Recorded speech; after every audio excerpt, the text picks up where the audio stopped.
Good evening, and welcome to an evening with Abdu'l-Baha, here from the grounds and the gardens of the Baha'i National Center in Barbados. This evening, we honor and celebrate the life of Abdu'l-Baha, what he meant to the Baha'i world and what he means to the world in general. And all in November, Baha'is all over the world will be observing the 100th year of his passing, as well as his service. And I welcome you on behalf of the local Spiritual Assembly of Christ Church, which is the administrative body that's responsible for the affairs not just of Baha'is, but everyone who resides in Christ Church. This evening we have a program that we hope will be an inspiration to you, and in a short while you'll be joined by Miss Daria Cave, who will be the MC for this evening. Without further ado, we're going to begin the program as always, as we ask God's blessing on everything that we do. So we'll begin with a prayer. O Lord our God, we are helpless. Thou art the Lord of strength and power. We are wretched. Thou art the Almighty, the All-Glorious. We are poor. Thou art the All-Possessing, the Most Generous. Graciously assist us in our servitude to thy sacred threshold, and aid us through thy strengthening grace to worship thee at the dawning places of thy prayers. Enable us to diffuse thy holy fragrances among thy creatures, and strengthen our loins to serve thee amidst thy servants, so that we may guide all nations to thy most great name, and lead all peoples to the shores of the glorious ocean of thy oneness.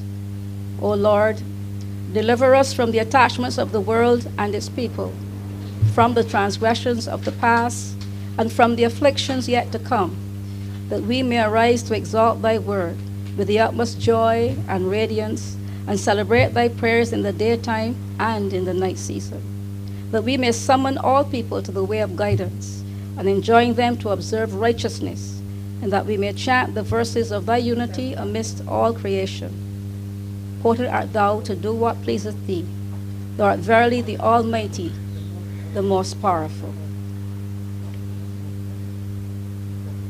Abdu'l-Baha, I'm far from home.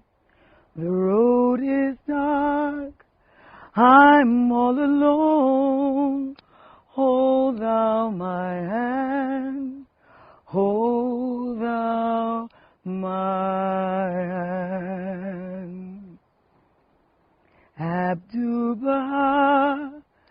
help me, I pray.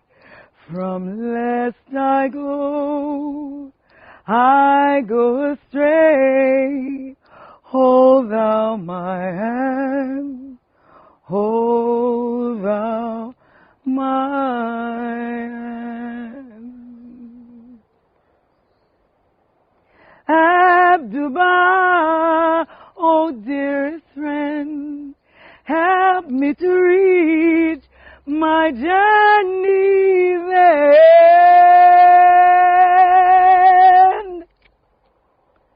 Hold thou my hand, hold thou my hand. Abdu'l-Baha, help me, I pray. From lest I go astray. Hold thou my hand,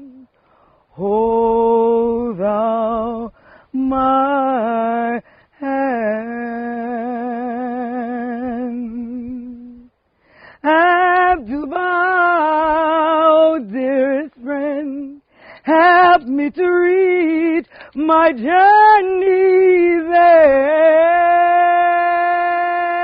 end.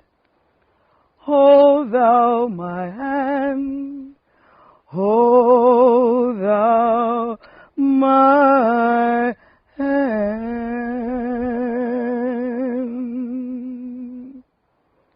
Hold thou my hand, hold thou my hand.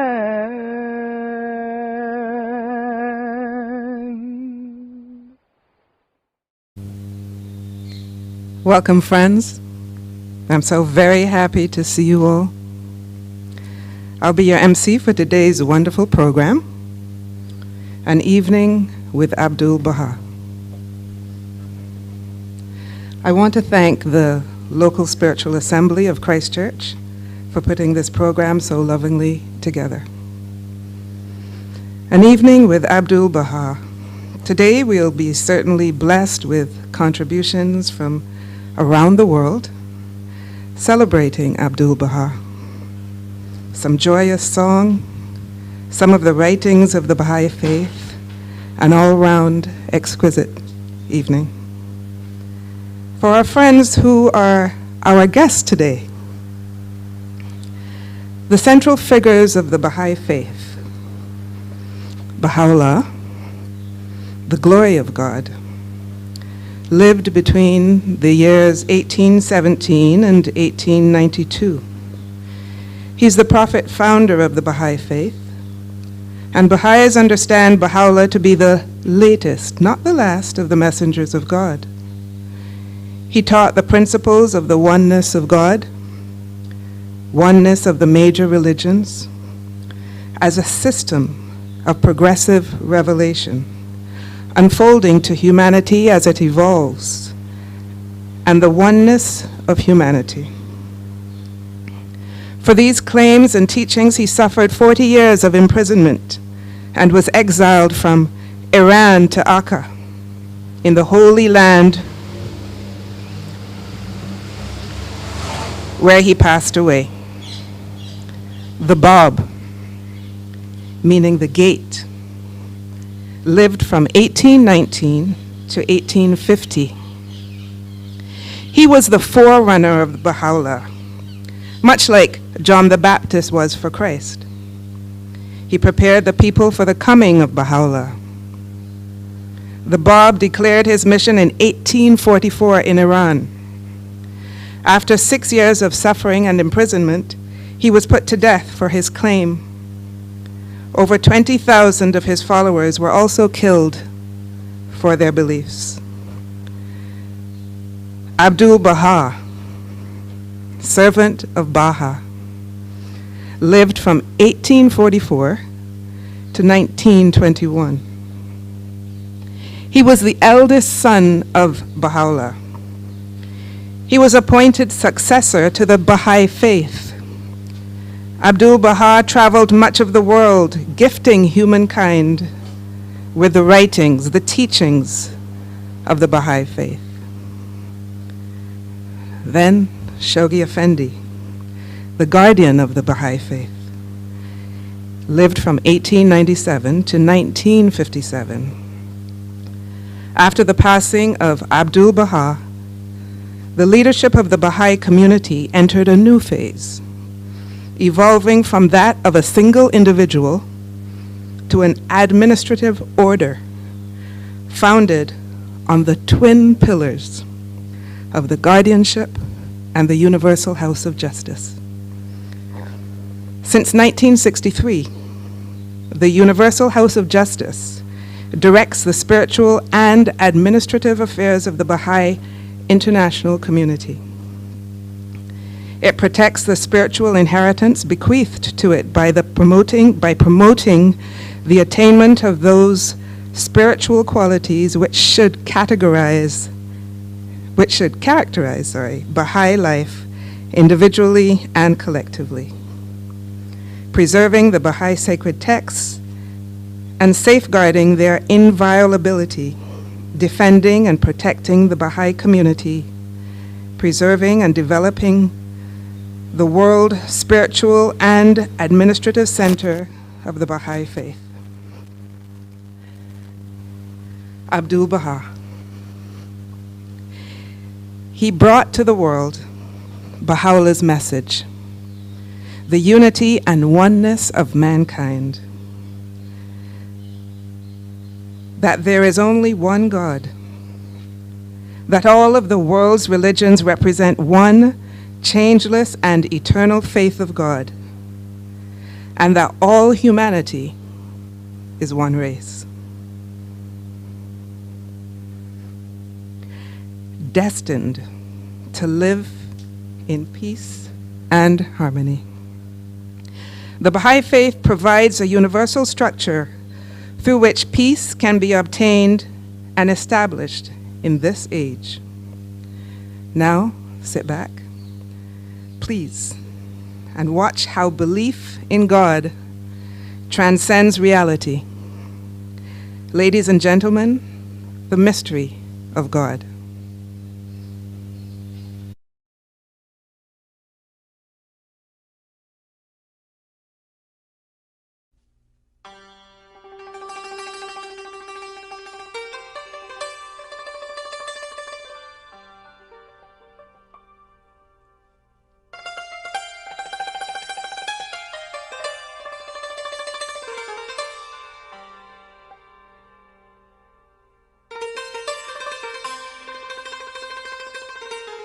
Abdu'l-Baha, the eldest son of Baha'u'llah, was born in Tehran on May the 23rd, 1844 at midnight, the same evening that the Bab revealed his mission in Shiraz.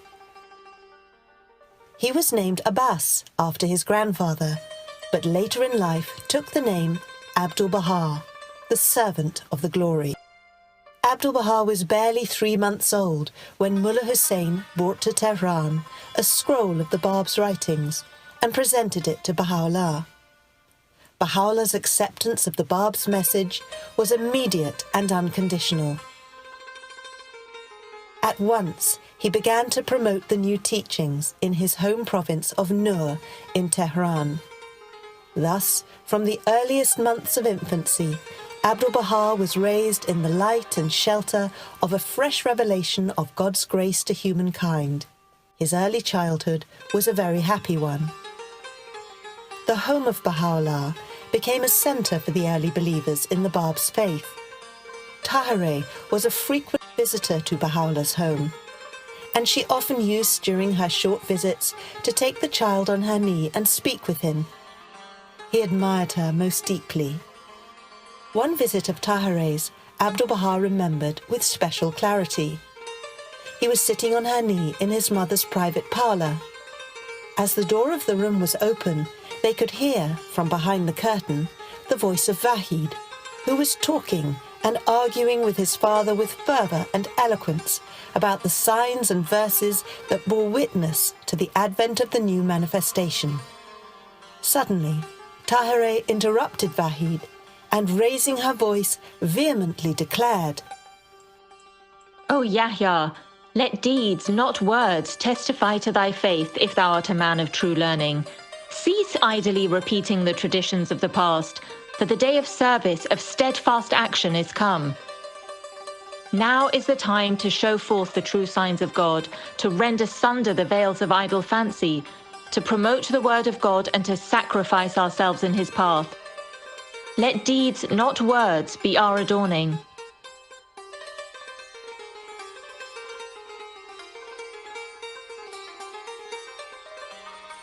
Nabil also painted a pen portrait of Abdu'l-Baha in these early years when he was asked to accompany the child to school. I gladly consented, and as I was preparing to leave, I saw the most great branch. A child of exquisite beauty emerged from the room of his father. He descended the steps, and I advanced and stretched forth my arms to carry him. He told me, "We shall walk together," and he took my hand and led me out of the house. We chatted together as we walked hand in hand in the direction of the madrasa known in those days by the name of Palminar. As we reached his classroom, he turned to me and said, "Come again this afternoon and take me back to my home, for Isfandiar is unable to fetch me. My father will need him today." I returned to the madrasa in time to conduct the most great branch to his home.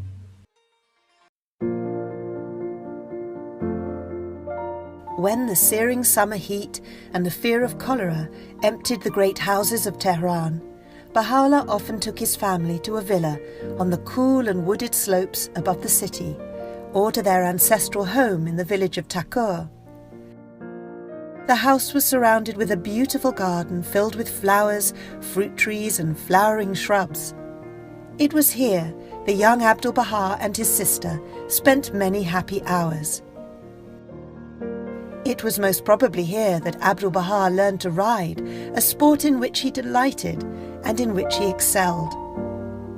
In Takur, Baha'u'llah took his young son with him on horseback across the hills and through the villages that formed part of the extensive family estate. A story is recorded that one day Abdu'l-Baha went to see the thousands of sheep which Baha'u'llah then owned. The shepherds, wishing to honour their young guest, gave a feast for him. At the close of the day, when he was preparing to go home, the shepherd advised him that it was customary to leave a present for the shepherds. Abdu'l-Baha told them that he had nothing to give. Yet the shepherd persisted that he must give something. Many years later, Abdu'l-Baha himself recounted the rest of the story in his own words. I was indeed in a dilemma, but thinking a moment, the idea came to me to give each shepherd a few sheep from our own flocks. I communicated the idea to the overseer, who was rather pleased with it, and it was announced in a solemn tone and immediately acted upon. When at last we reached home and my act of generosity was related to the Blessed Perfection, Baha'u'llah, he laughed very much over it and said, "We must appoint a guardian to protect our Aqa from his own liberality, else someday he may give himself away." Abdu'l-Baha, at a very early age, contracted tuberculosis. Many years later, when speaking of the illness which kept him in Paris for a period longer than expected, he brought to mind those years of his childhood. Were it not for this illness, I would not have stayed in Paris more than a month. There is a reason for this. It has been so from the early years of my life. The wisdom of whatever has happened to me has become apparent later. While I was a child in Tehran, 7 years of age, I contracted tuberculosis. There was no hope of recovery. Afterwards, the wisdom of and the reason for this became evident. Were it not for that illness, I would have been in Mazandaran, but because of it, I remained in Tehran and was there when the Blessed Perfection was imprisoned. Thus I travelled to Iraq in his company. And when the time came, although physicians had despaired of my recovery, I was suddenly cured. It happened in spite of the fact that all had said a cure was impossible.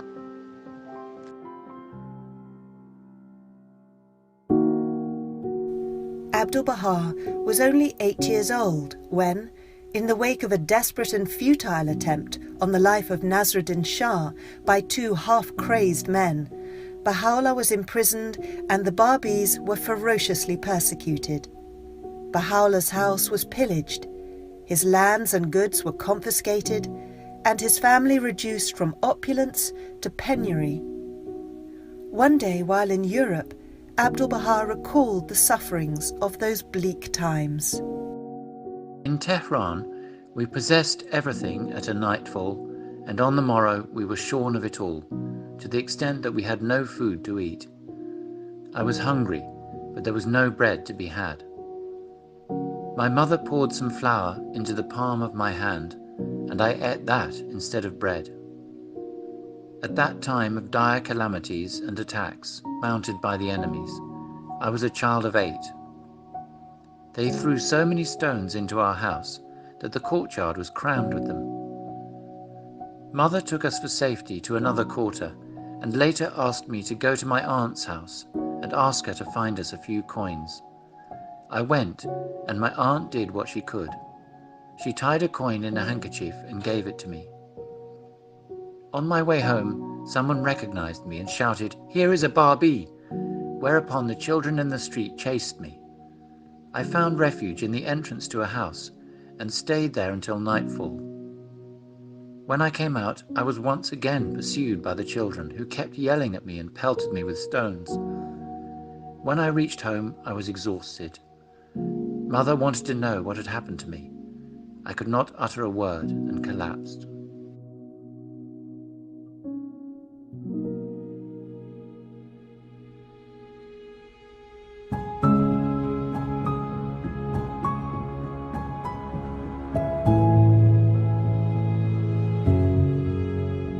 Baha'u'llah was imprisoned in the Siyah-Chal for 4 months.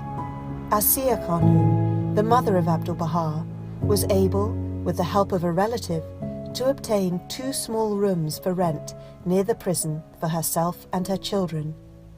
Around them on the street, the Barbis were being searched from house to house, imprisoned, tortured or killed.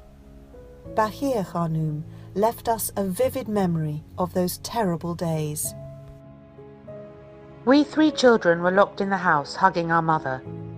No one knew if the next victim would be our mother or even ourselves. No one could feel safe. Our mother went out every day to bring food to our father, and the 3 of us remained hidden in the house, anxiously awaiting his return.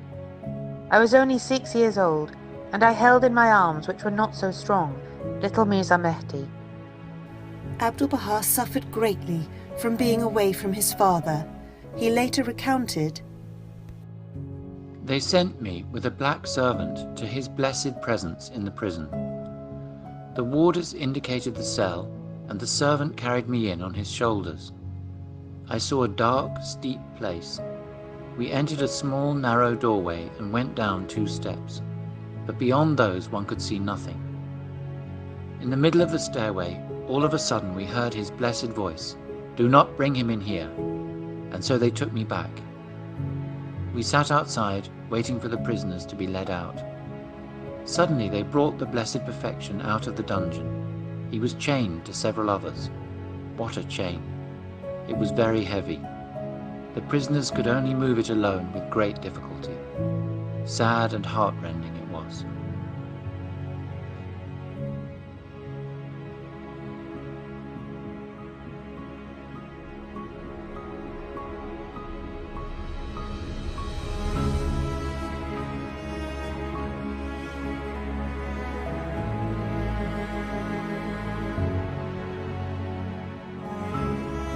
Baha'u'llah was so battered that he could not even walk. His neck was swollen under the cruel steel collar, his body bent forward under the weight of the great chain.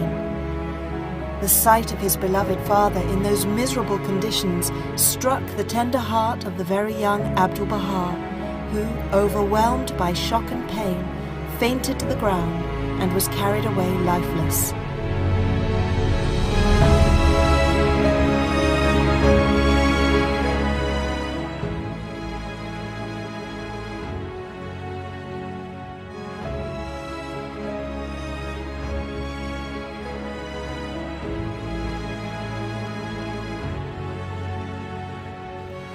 When Baha'u'llah was eventually released from prison, he came home to his family.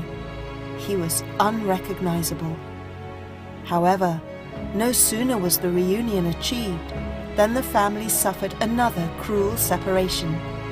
They were being exiled from Iran to Baghdad.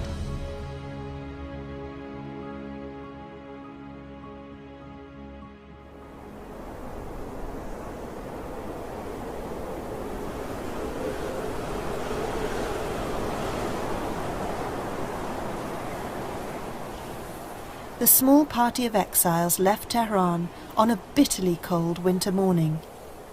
3 months of exhausting travel now lay ahead, over bleak terrain and through mountain passes in a cold so intense that no one could speak, and ice and snow so abundant that it was impossible to move.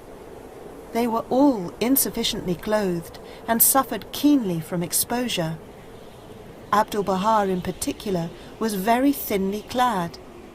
Riding upon a horse, his feet, ankles and wrists were very much exposed to the cold, which was so severe that they became frostbitten and swollen and caused him great pain. Abdu'l-Baha felt the effects of that frostbite for the rest of his life. They arrived in Baghdad in April 1853 in a state of great misery. The sufferings of the family were indescribable. Abdu'l-Baha had left Tehran still suffering from tuberculosis. However, in spite of this serious illness, and despite the ordeals of the winter journey, once in Baghdad, suddenly, and against the opinions of the doctors who had pronounced his condition incurable, he made a full recovery. Sometime during the first year in Baghdad, Abdu'l-Baha perceived, through his own spiritual insight, the meaning of the mystery that had occurred in the Seer Chal. He was only 9 years old, but, though still a child, he alone understood the cause of the new radiance which seemed to enfold his father like a shining vesture. He recognized the station of Baha'u'llah as a manifestation of God, and though still so young in years, threw himself at Baha'u'llah's feet and begged to be allowed to offer up his own life in his pathway. Of that declaration of Baha'u'llah, made only to his son, we have the account of Abdu'l-Baha himself, 60 years later. I am the servant of the Blessed Perfection. In Baghdad I was a child. Right in that city and at that moment, he announced the word to me, and I believed in him. As soon as he proclaimed the word to me, I threw myself at his feet and begged him and pleaded with him to accept my blood as a sacrifice on his path.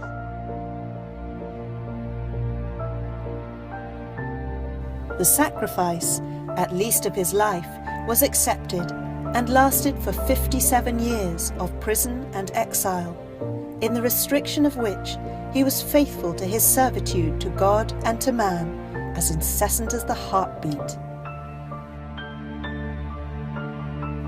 The Bab affirms that the first to believe in a manifestation of God is the essence of the fulfillment of the preceding dispensation, and thus Abdu'l-Baha, the first to believe with all his being in the mission of his father, was the most eminent representative of the virtues announced by the Bab.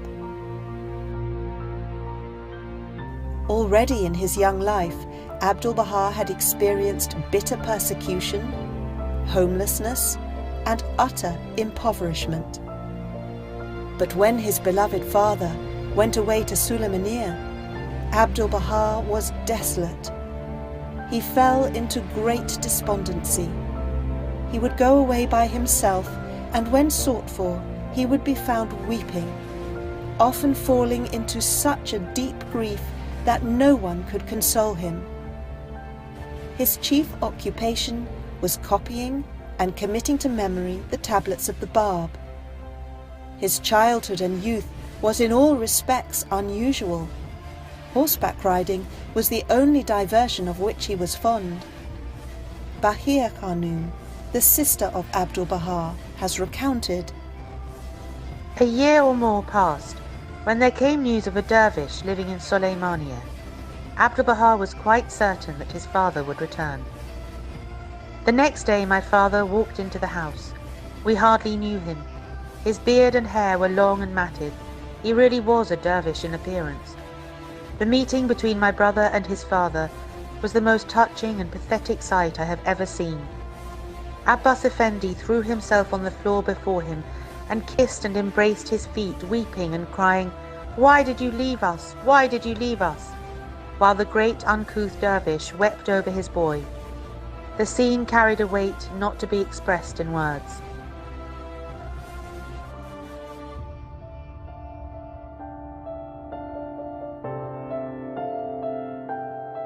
After the return of my father, the fame which he had acquired in the mountains reached Baghdad, and not only Babis but many others came to hear his teachings, and many also came merely out of curiosity to see him. As he wished for retirement, these curiosity seekers were a great trouble and annoyance to him. This roused my brother, and he declared that he would protect his father from such intrusions. Accordingly, he prepared 2 placards, one for the door of his own room, which read, "Those who come for information may apply within. Those who come only because of curiosity had better stay away." The other for the door of his father's room, of which the purport was, "Let those who are searching for God come and come and come." Then he announced that he himself would first see those who came. If he found that they were genuine truth-seekers, he admitted them to his father's presence. Otherwise, he did not permit them to see him.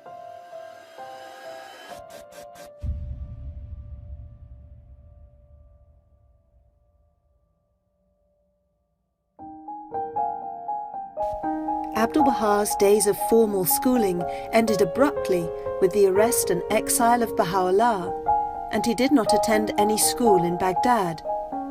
In the early years in Baghdad, he received lessons, sometimes from his mother, at other times from Mirza Musa, and occasionally from Baha'u'llah. Baha'u'llah also arranged for a certain imam of good character and sound education to discuss academic questions with Abdu'l-Baha on certain mornings and afternoons. This man, whose name was Abu Salam Effendi, told Baha'u'llah, "I have taught and studied for over 30 years, and yet, when students question me, I am obliged to refer to many books.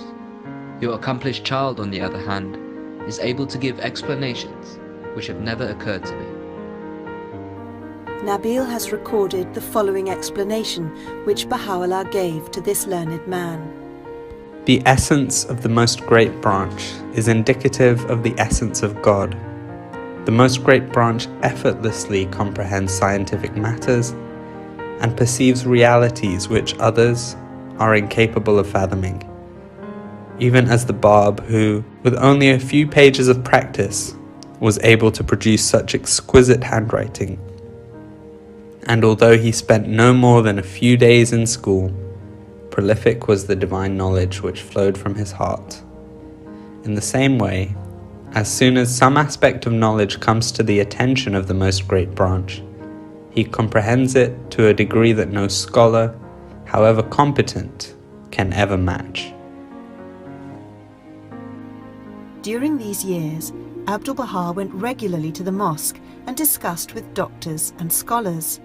They were amazed by his knowledge and insight and called him the wise young man. They asked him, "Who is your teacher? Where did you learn the things you say?" He replied that it was his father who taught him. Even though he had never attended school, he was proficient in all the disciplines that educated children studied, which greatly amazed those who knew him. While Abdu'l-Baha was in his early teens, Baha'u'llah began to refer to his eldest son as the Master, and it was by this title that he began to be generally referred to amongst the believers in Baghdad.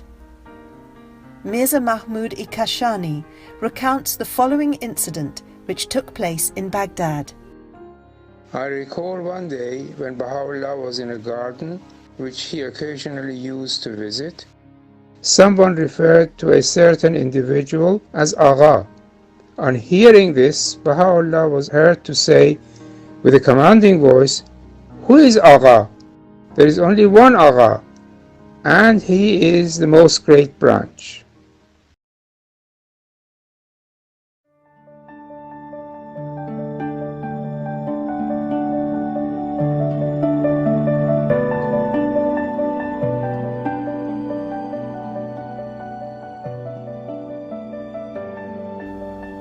Even at this early stage in his life, he was beginning to take on the role that was to occupy him throughout Baha'u'llah's mission, acting as his deputy and shielding him from those who came to request an audience with Baha'u'llah merely out of curiosity.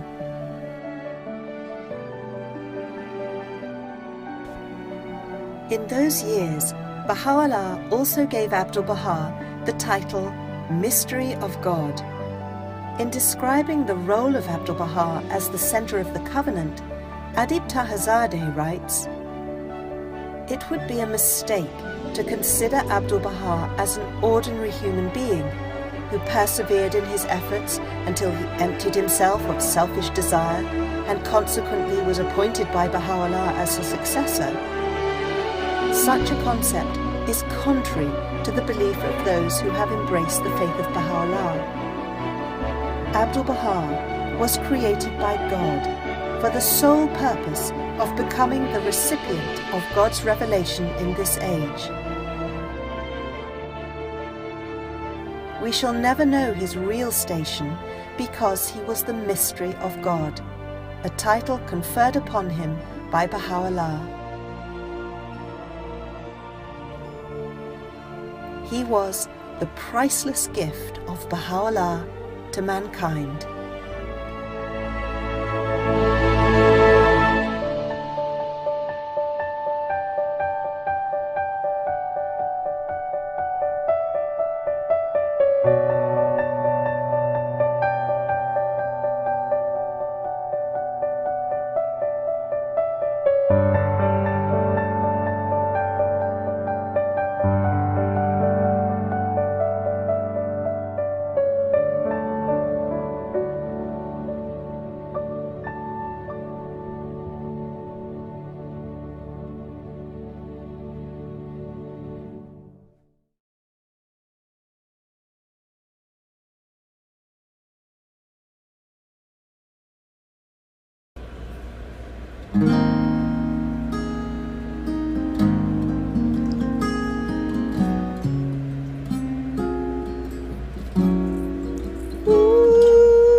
There was a man from far away. He was the son of the greatest name. He taught us all how to love each other.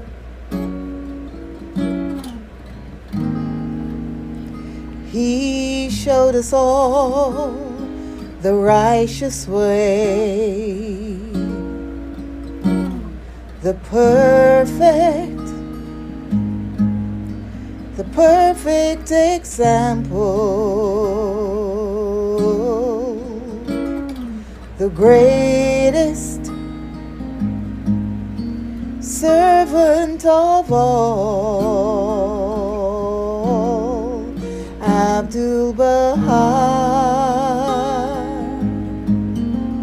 Abdu'l-Baha,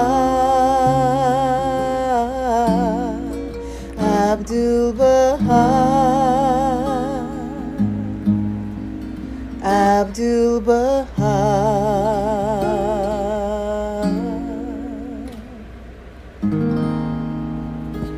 Like a flame burning in the dark,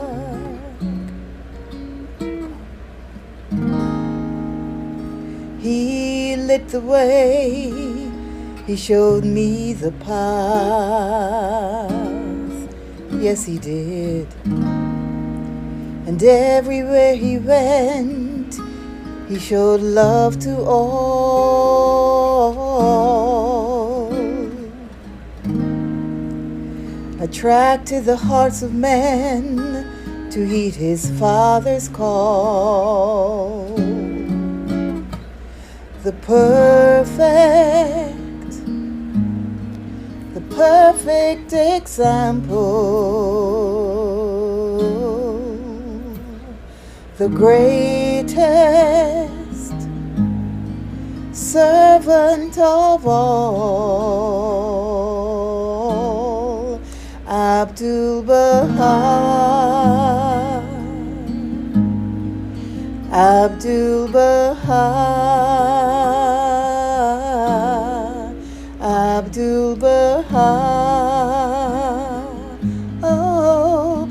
Abdu'l-Baha. He taught me how to love. He taught me how to teach. He's everything that I look up to. He's everything that I need. He taught me how to love. He taught me how to teach. He's everything that I look up to. He's everything that I need. He taught me how to love. He taught me how to teach. He's everything that I look up to. He's everything that I need. He taught me how to love.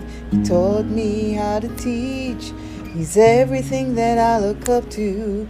He's everything that Abdu'l-Baha. Oh, Abdu'l-Baha. Abdu'l-Baha. Abdu'l-Baha. Abdu'l-Baha. Oh, Abdu'l-Baha. Abdu'l-Baha.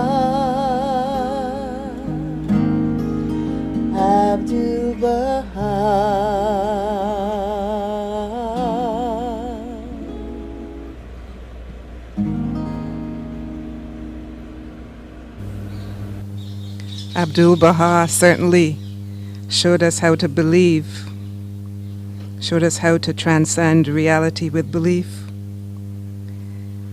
That was Samia Anderson with the perfect example. We'll now have a reading by Ade Aline, which will be followed by another by Gloria Chung.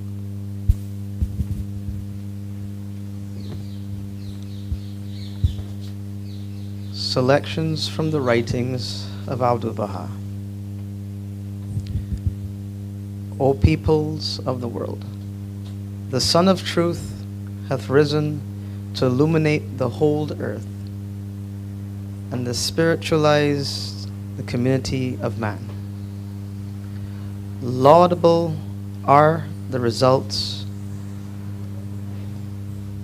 of the fruits thereof. Abundant the holy evidence deriving from this grace. This is mercy, unallowed and purest bounty. It is light for the world and all its people. It is harmony and fellowship, and love and solidarity. Indeed is the compassion and unity. And the end of foreignness, it is the being at one, in complete dignity and freedom with all on earth. The blessed beauty saith, Ye are all the fruits of one tree, the leaves of one branch. Thus hath he likened this world of being to a single tree, and all its people the leaves thereof, and the blossoms and fruits. It is needful for the bot to blossom, and leaf and fruit to flourish, and upon the interconnection of all parts of the world tree dependeth the flourishing of leaf and blossom, and the sweetness of the fruit. For this reason must all human beings powerfully sustain one another and seek for everlasting life. And for this reason must the lovers of God in this contingent world become the mercies and the blessings sent forth by that clement King of the seen and unseen realms. Let them purify their sight and behold all mankind as leaves and blossoms and fruits of the tree of being. Let them at all times concern themselves with doing a kindly thing for one of their fellows, offering to someone love, consideration, thoughtful help. Let them see no one as their enemy or as wishing them ill, but think of all mankind as their friends, regarding the alien as an intimate, the stranger as a companion, staying free of prejudice, drawing no lines. In this day, the one favored at the threshold of the Lord is he who handeth round the cup of faithfulness, who bestoweth even upon his enemies the jewel of bounty, and lendeth even to his fallen oppressor a helping hand. It is he who will, even to the fiercest of his foes, be a loving friend. These are the teachings of the Blessed Beauty. These the counsels of the Most Great Name.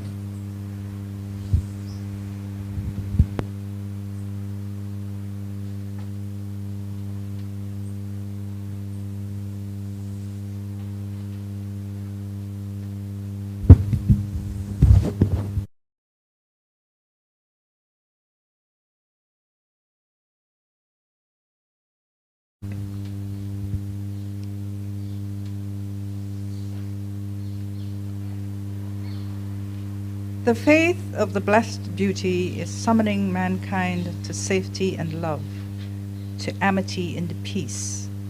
It hath raised up its tabernacle on the heights of the earth, and directed its call to all nations.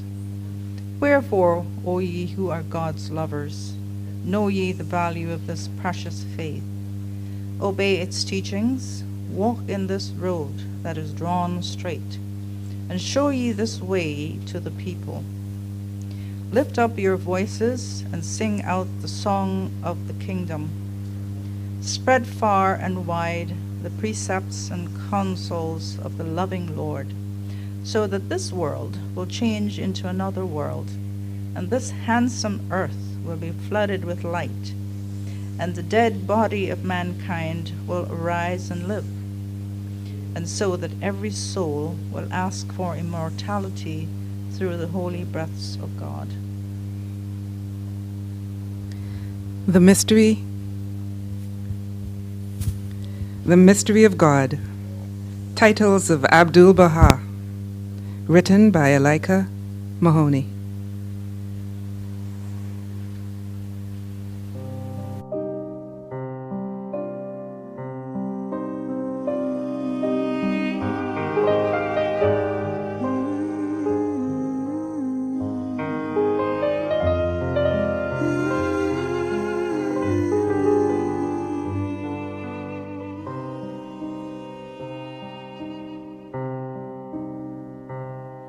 The servant of Baha,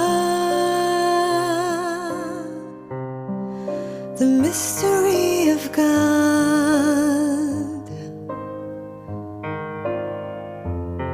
the most great branch, Abdu'l-Baha,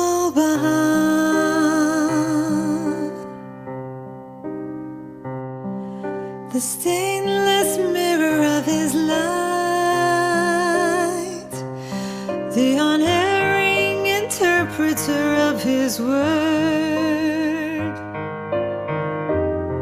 the perfect exemplar, Abdu'l-Baha, Abdu'l-Baha,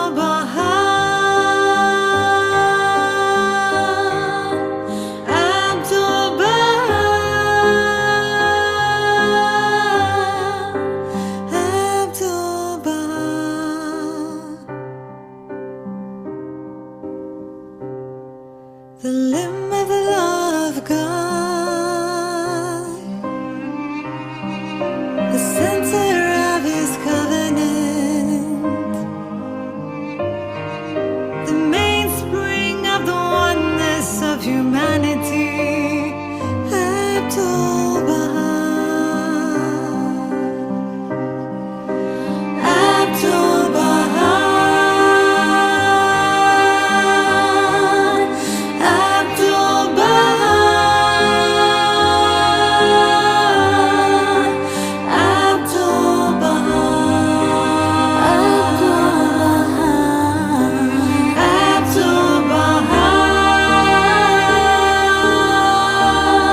will be taken from selections, and it will be read by Akobe Taylor.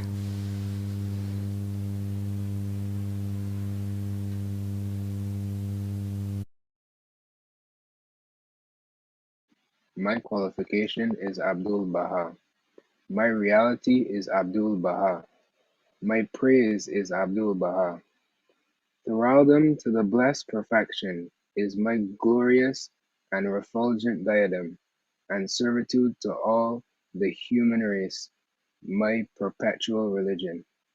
No name, no title, no mention, no commendation I have, nor will ever have, except Abdu'l-Baha. This is my longing. This is my greatness. This is my greatest yearning. This is my eternal life. This is my everlasting glory.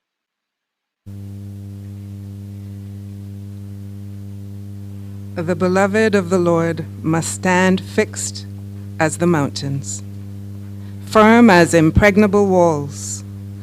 Unmoved must they remain by even the direst adversities, ungrieved by the worst of disasters. Let them cling to the hem of Almighty God and put their faith in the beauty of the Most High.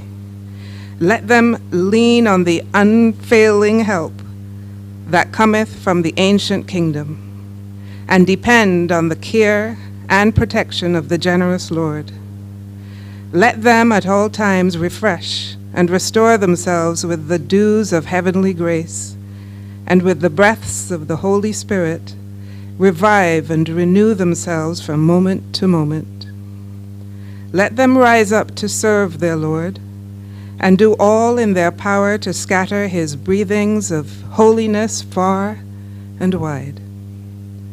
Let them be a mighty fortress to defend his faith, an impregnable citadel for the hosts of the ancient beauty. Let them faithfully guard the edifice of the cause of God from every side. Let them become the bright stars of his luminous skies, for the hordes of darkness are assailing this cause from every direction. And the peoples of the earth are intent on extinguishing this evident light. And since all the kindreds of the world are mounting their attack, how can our attention be diverted even for a moment? Assuredly, be cognizant of these things, be watchful and guard the cause of God. Margaret Bovell Lewis, I love the Master.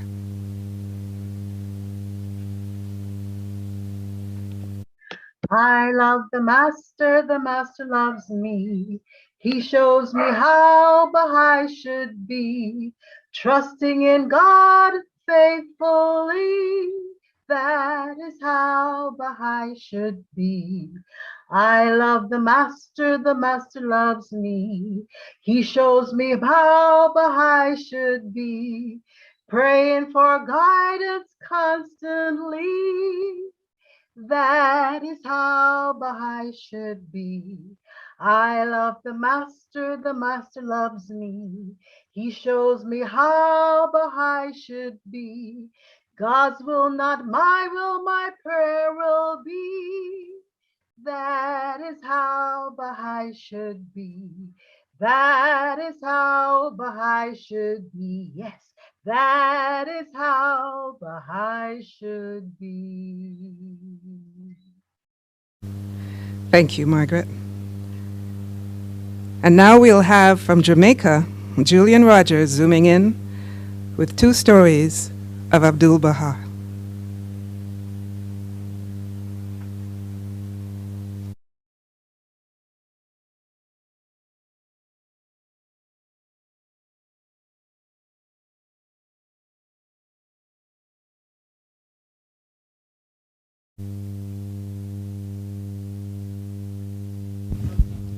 Hi, Julian, you're on mute there.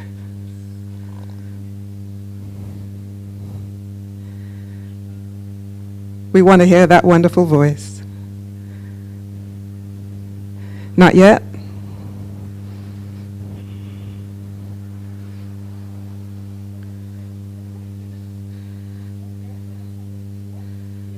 perhaps we can skip. Yes, we'll go to our next reading and come back to Jamaica. Perhaps we'll have better luck with London. Akil Aline with our fifth reading.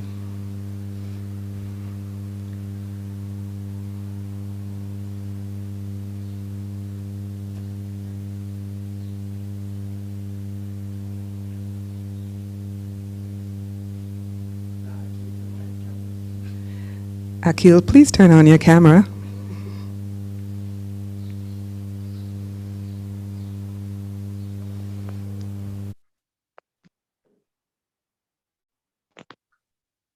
Hi, can everyone see me?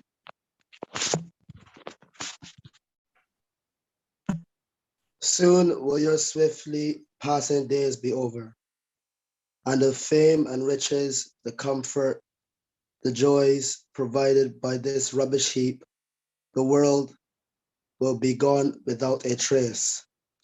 Summon ye then the people to God, and invite humanity to follow the example of the company on high. Be ye loving fathers to the orphan, and a refuge to the helpless, and a treasury for the poor, and a cure for the ailing. Be ye the helpers of every victim of oppression, the patrons of the disadvantaged. Think ye at all times of rendering some service to every member of the human race. Pay ye no heed to aversion and rejection, to disdain, hostility, injustice. Act ye in the opposite way. Be ye sincerely kind, not in appearance only. Let each one of God's loved ones center his attention on this, to be the Lord's mercy to man, to be the Lord's grace. Let him do some good to every person whose path he crosseth, and be of some benefit to him. Let him improve the character of each and all, and reorient the minds of men. In this way, the light of divine guidance will shine forth, and the blessings of God will cradle all mankind. For love is light, no matter in what abode it dwelleth. And hate is darkness, no matter where it may make its nest. O friends of God, that the hidden mercies may stand revealed, and the secret essence of all things may be disclosed. Strive ye to banish the darkness forever and ever. Jamaica, are you there? Certainly are. Oh, wonderful, Julian. With two stories of Abdu'l-Baha. Thanks to Cecilia for inviting me, and a special good afternoon from Jamaica to all the Baha'is and friends, wherever you are. We're fortunate in that we have recorded so many stories of Abdu'l-Baha, and the stories I'll share with you come from Muriel Ives Barrow Newhall, who in fact married the Reverend Reginald Barrow, an Anglican priest from Barbados, who would himself become a Baha'i. And you very well know the story there of the relations with the Right Honorable Errol Walton Barrow and Dame Nita Barrow, former Governor General of Barbados. She describes Abdu'l-Baha as a man of medium height, though to all who met him, he gave the impression of such majesty that he seemed much taller. His beard was flowing and white, his head covering, whether a turban or tarbush, was white also. But meeting him, none of these details were even noticed. It was only the spirit one felt and the outpouring of love. Love filled him and flowed out from him to bathe everyone in his presence. He was, as we all know, the mystery of God. His station is unique. There's been no one like him in any past religious era, or will there ever be in the future. Baha'u'llah had bestowed upon him the assurance of God's guidance in his explanations of anything in the teachings that needed clarifying for the believers. and when he was but 10 years old, his father, Baha'u'llah, addressed him and referred to him as the master. He was the perfect exemplar of the Baha'i teachings.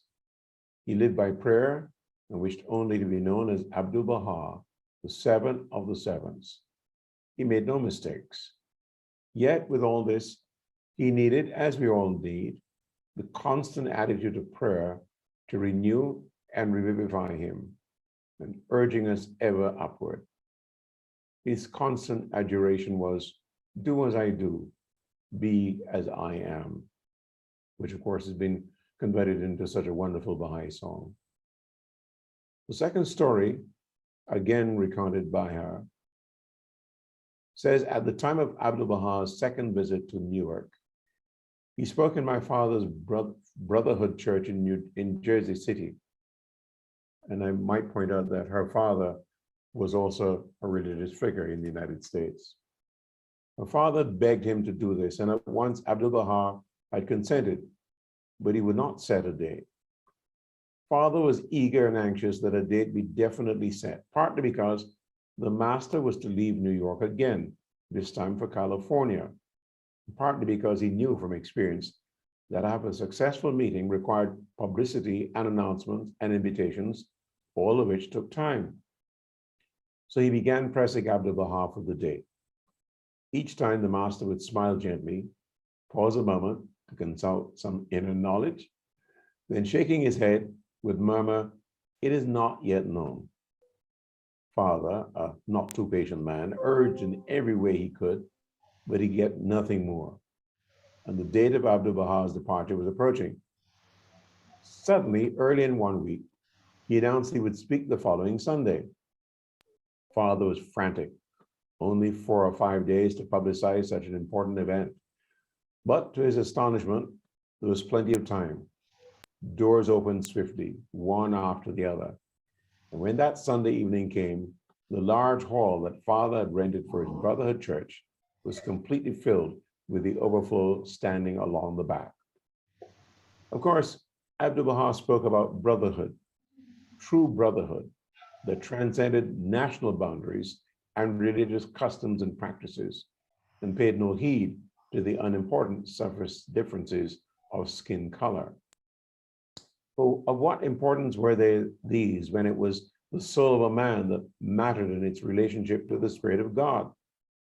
And if this true brotherhood were practiced throughout the world, if each man truly loved his brother more than he loved himself, considering his brother's welfare far more than his own, mankind would truly become mature, and the kingdom of God on earth would become a fact. And wasn't this the essence of Baha'u'llah's message? Wasn't this the reason why he had endured the persecutions, the exiles, and the imprisonments? To announce to mankind the dawning of this great new day, the rolling up of the old world order, and the glorious unrolling of this new world order under the aegis of Baha'u'llah, the glory of God. So those are the two stories as recounted, and you can find those stories, of course, in the special publication, which is available under the Baha'i registration. Thank you very much. Thank you, Julian. Thank you, Julian. Thank you, Akil and Margaret. Now we'll have a tribute to Abdu'l-Baha by Alan Shepard. You Are a Star, Abdu'l-Baha. Written and produced by Alan Shepard.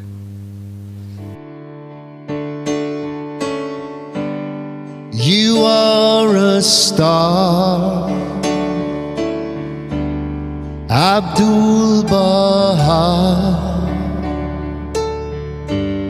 No matter where you are, I will follow your guiding light. You're in my heart, Abdu'l-Baha. No matter where I go, no matter how I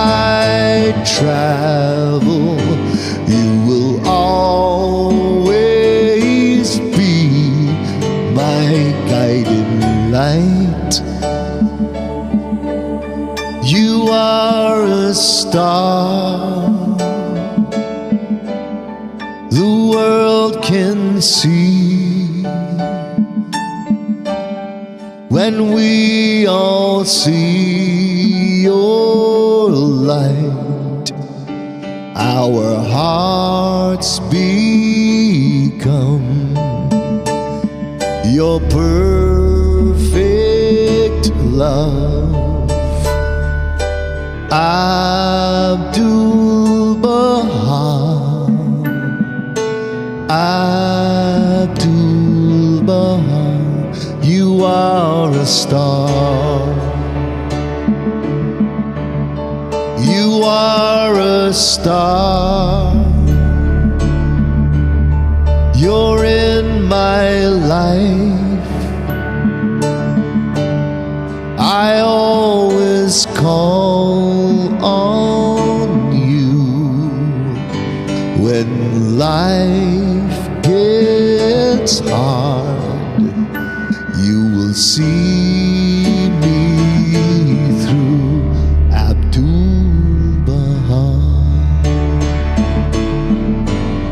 you are a star. Abdu'l-Baha, no matter where you are, I will follow your guiding light. You are a star. You are a star. Abdu'l-Baha.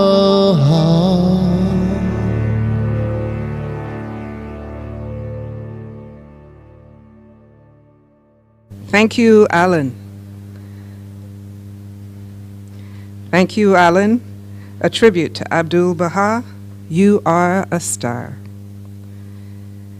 Friends, the tablets of visitation are specific prayers used in the Baha'i faith while visiting the shrines of the founders or martyrs. The tablet of visitation for Abdu'l-Baha is a prayer that expresses humility and selflessness. The tablet of visitation, Brittany Ali. He is the all-glorious, O God, my God, lowly and tearful. I raise my suppliant hands to thee and cover my face in the dust of that threshold of thine. Exalted above the knowledge of the learned and the praise of all that glorify thee. Graciously look upon thy servant, humble and lowly at thy door, with the glances of the eye of thy mercy, and immerse him in the ocean of thine eternal grace. Lord, he is a poor and lowly servant of thine, enthralled and imploring thee, captive in thy hand, praying fervently to thee, trusting in thee, in tears before thy face, calling to thee and beseeching thee, saying, O Lord my God, give me thy grace to serve thy loved ones, strengthen me in my servitude to thee, illumine my brow with the light of adoration in thy court of holiness, and of prayer to thy kingdom of grandeur. Help me to be selfless at the heavenly entrance of thy gate, and aid me to be detached from all things within thy holy precincts. Lord, give me to drink from the chalice of selflessness. With its robe clothe me, and in its ocean immerse me. Make me as dust in the pathway of thy loved ones, and grant that I may offer up my soul for the earth, ennobled by the footsteps of thy chosen ones in thy path. O Lord of glory in the highest, with this prayer doth thy servant call thee, at dawntide and in the night season. Fulfill his heart's desire, O Lord. Illumine his heart, gladden his bosom, kindle his light, that he may serve thy cause and thy servants.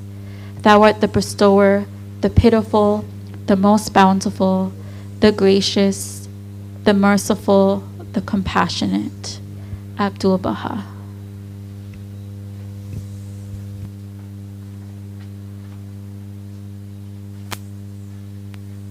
Thank you, Brittany. Friends, I want to thank you on behalf of the local Spiritual Assembly of Christ Church for celebrating Abdu'l-Baha with us. Friends, we've reached the end of our formal program. We're going to take a video tour of the exhibition inside, those of you online, and those of you here with us, please come through behind the camera, or perhaps before the camera, and enjoy. Thank you very much.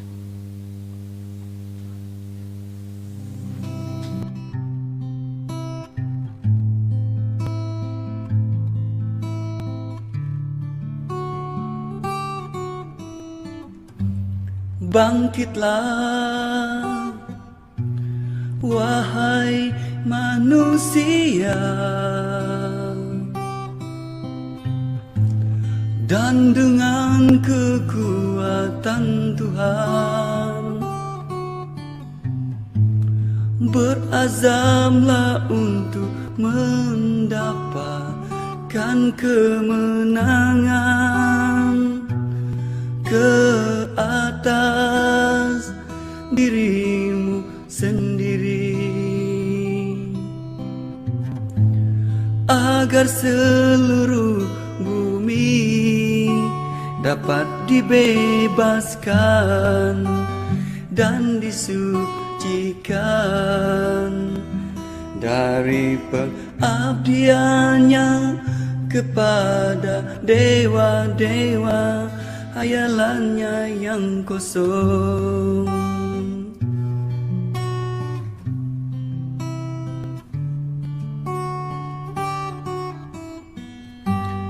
Bangkitlah, wahai manusia, dan dengan kekuatan Tuhan berhajamlah untuk mendapatkan kemenangan ke atas dirimu sendiri, agar seluruh bumi dapat dibebaskan dan disucikan dari pengabdiannya kepada dewa-dewa hayalannya yang kosong.